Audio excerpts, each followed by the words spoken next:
Give me a hell yeah.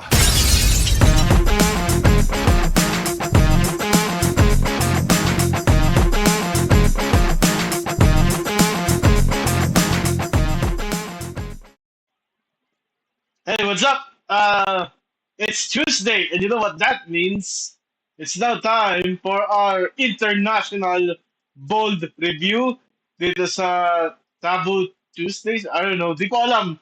Uh, so, we are going to be reviewing 3D Sex and Zen Extreme Ecstasy. It is a 2011 Hong Kong 3D erotic costume drama film directed by Christopher Schwen and produced by Stephen Shu.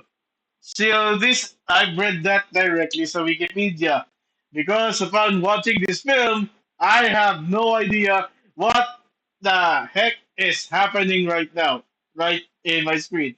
I don't know the names of the character. There are at least three people that looks the same.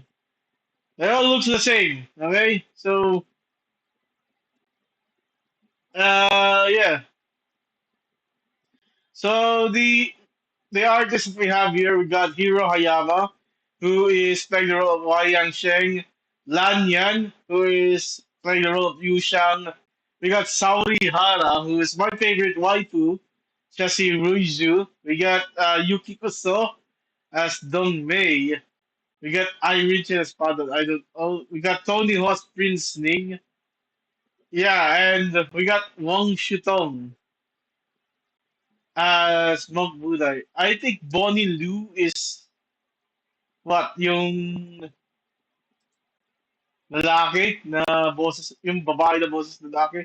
Yeah, and there's a lot of crazy BS happening right here in this movie. It's whoa, oh, yeah. We need to look at this one. Yeah. Okay, so ayan. So if you want more of your international bold review, sige, I want you all to like this video, subscribe to the channel, hit that bell icon for more of your international bold review. This is Tabo Tuesdays. Yeah, so this is distributed by Viva Max 56 and Zen. Extreme Ecstasy is like a follow up or some sort. It's like a 2011. It's like 20 years after the first Sex and Zen movie in our time. So, yung unang Sex and Zen, it was featured in one of my Viva Max reviews. Now it's going to be a standalone review. So 3D, emphasizing yung technology na ginamit. There are like so many zoom ins here and so many CGI na parang talagang need mo ng 3D glasses just to experience yung maganda experience mo. So the plot, I'm just gonna read it here in Wikipedia. A considered Ming Dynasty scholar, Wang Sheng, believes that since life is short, one should pursue the ultimate sexual pleasure as time permits. By chance, he meets Yu Shang, the daughter of the Taoist priest Tai Fei, falls in love with her on the first sight and marries her. Yu Shang is elegant and courteous under the influence of her father's faith, though her lack of passion cannot fully satisfy Wei Yanshang's sexual needs. His disappointment is no less than his affection for her. He ventures in search of ways to increase his sex drive and performance in bed. So, if you hear that right, this is the exact same plot of the original Sex and Zen. Yeah, it's so there are some tropes na nirecycle sa original Sex and Zen that have been explored in this movie. So, una sa lahat, we got a conservative female na asawa ng isang medyo pervertuous guy na hindi masatisfy yung kanya needs. Kaya naglakbay siya to, to satisfy his sex drive. You know? And he met up with this with the main villain of the story. I don't know, Prince Ning. I think that's the guy. Yeah. So Prince Ning. So Prince Ning is holding a brothel in the mountains. Marami dito, and we got some pretty much may mga usual customers din like Dong Mei, who is like the ideal girl ni Prince Ning, and we got the number one girl, Ruiju. So in the introduction ni Wayang Xing sa domain ni Prince Ning, he knows na this is something that he wants to learn and he's going to serve the prince.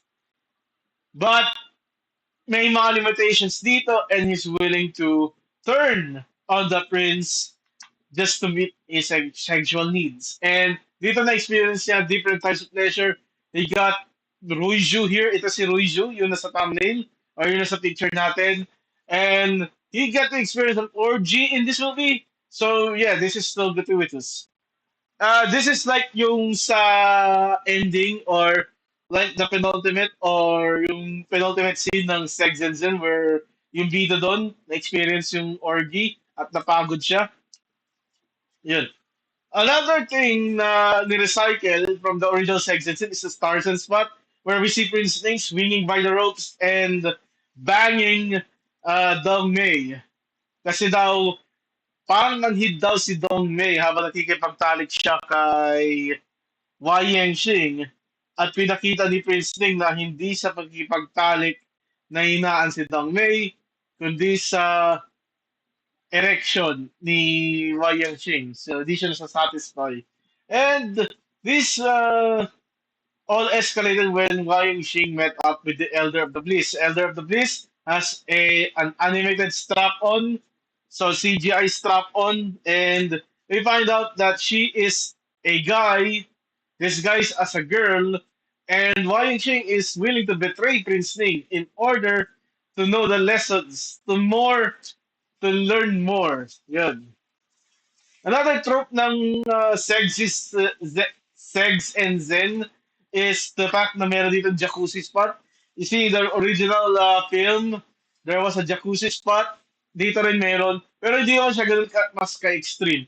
At yung similarity nga dito sa jacuzzi spot, asawa nung lalaki, nung bida, at siya ay sinamantala ng kanilang inalipin or binayaran or a paid slave. At yung aftermath nun, binenta nung slave or nung alipin yung asawa nung bida to a higher power and then they met up in the end. Yun. Tapos meron dito yung spot na there's like this one scene na nag-grab ulit ng edits ng kabayo. Dinikit ulit dun sa laki. And this is actually used by the man to usurp the prince on his hidden brothel kingdom or something. At dito natalagan siya ng Elder of the Bliss na kunin yung parang source of power ni Prince Ning. Unfortunately, he got captured and one of his friends turned on him and he was subjected to eternal torture. And yung kaibigan ni lalaki, na yun naman ang may-ari kay Yu Xiang at naging ano, dahil yun nga nagtaksil dahil sa jealousy when he ended up banging Yu Xiang and then brought Yu Xiang to this brothel and the two meet up. And unfortunately, yung dalawang doktor na nag-graft ng ethics ng kabayo doon sa lalaki, napatay ni Prince Ning, and then the kingdom suddenly wants to arrest Prince Ning. All hell breaks loose. Napatay yung dalawang henchmen. There was the swordmaster and there was the knife thrower na alipin ni Yu Shang na nagbenta sa kanya dun sa kaibigan ni Hua Yengsheng. The scene sa end, nilagyan ni Prince Ning ng chastity belt itong si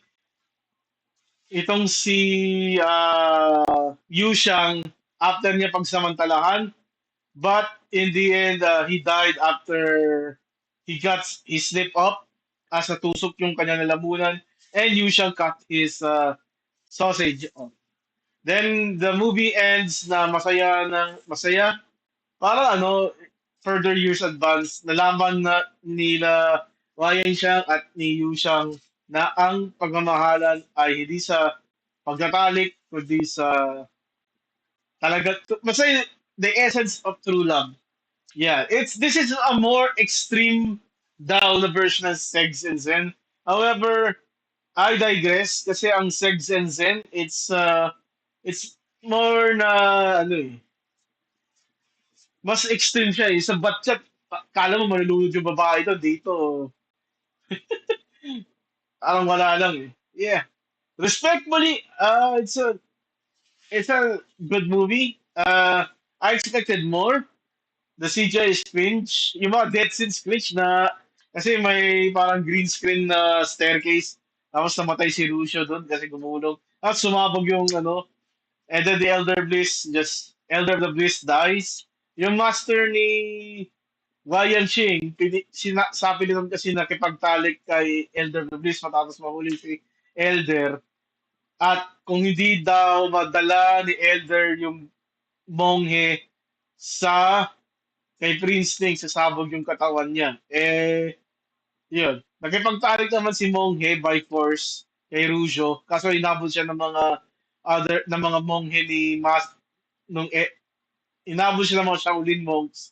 Nadulas itong si Rujo dahil hindi napadala dahil hindi nahatid ni Elder of the Bliss yung monghe sa harap ni Prince Ning, sumabog rin siya.